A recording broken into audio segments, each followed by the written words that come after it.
In the shadow of towering castles and under the unyielding gaze of a medieval god, justice often hung by a thread, or more accurately, by a blade.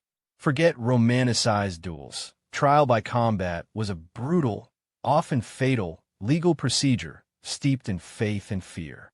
It was the ultimate gamble for truth, a desperate plea to the heavens where the victor was deemed righteous. But how did this divine judgment truly work? And in a world where might made right, who were the real winners and losers in these deadly arenas? At its heart, trial by combat wasn't just a fight, it was a profound act of faith.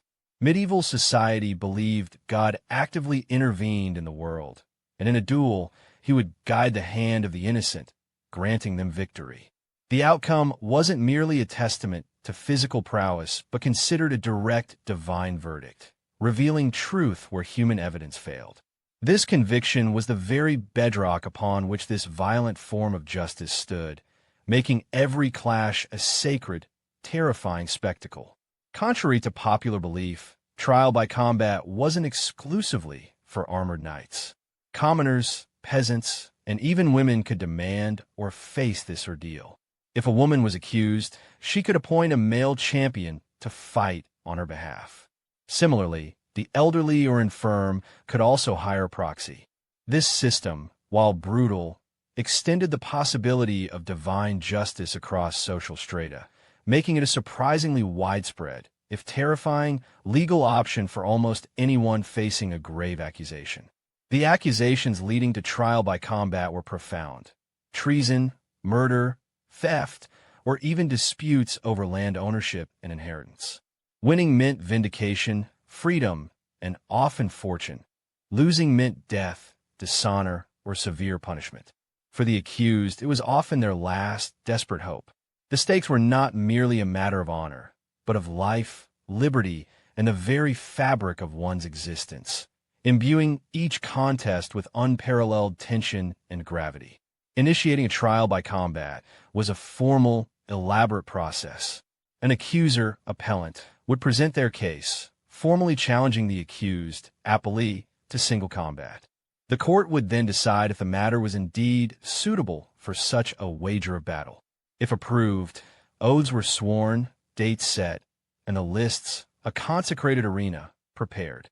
This meticulous ritual underscored the gravity of the impending duel, transforming a personal dispute into a public, almost holy arbitration. Not everyone was expected to fight their own battles. For women, the infirm, children, or sometimes even powerful nobles, a champion could be hired. These were professional fighters, trained in various martial arts, whose lives were staked on another's innocence or guilt. Champions often received considerable fees, but failure meant not only personal defeat, but also the tragic loss of their employer's cause, making their role both lucrative and incredibly perilous.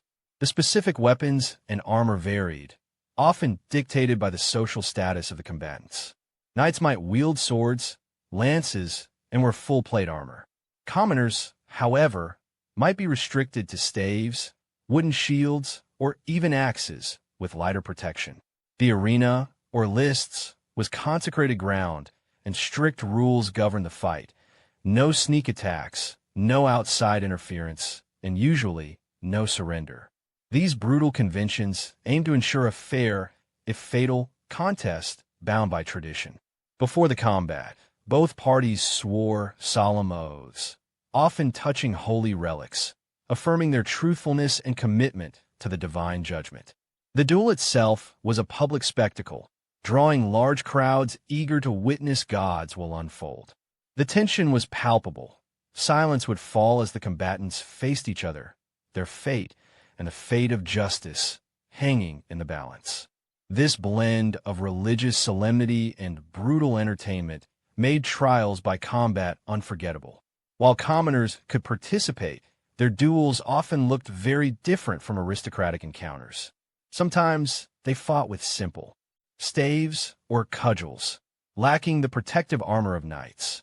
In some regions, a peculiar peasant's duel involved both combatants being armed with short knives and tied together with a rope, forcing a close, gruesome fight. These variations highlight how class distinctions permeated even the supposed impartiality of divine justice, often favoring those with fewer resources. For women involved in disputes that led to trial by combat, the path was unique.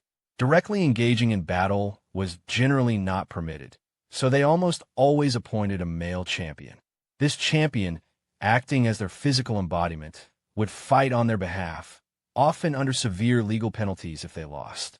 This system paradoxically both acknowledged women's legal standing to bring accusations and reinforced societal views on their weaker physical role.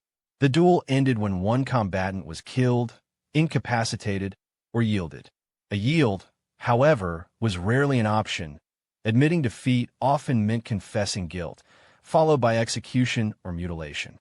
The victor was proclaimed righteous, their cause proven true by God's hand.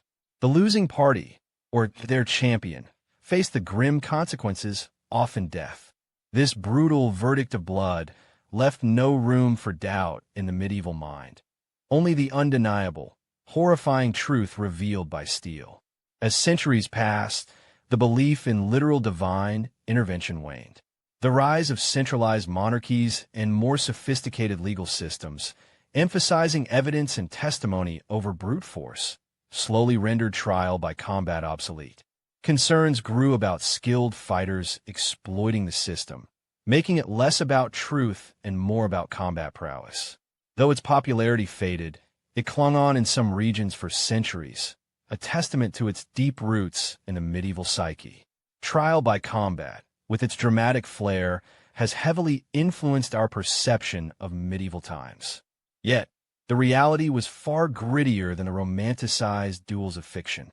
It was a desperate, often deadly, legal tool born of a deeply religious and violent age. While its direct practice vanished, its echo persists in our fascination with honor, personal challenge, and the search for ultimate justice. It reminds us of a time when fate wasn't just decided in court, but often at the point of a blade. Trial by combat was a harrowing embodiment of medieval justice, a world where legal truth was literally forged in blood and steel. Far from a mere barbaric act, it was a structured system, deeply intertwined with faith, law, and social hierarchy.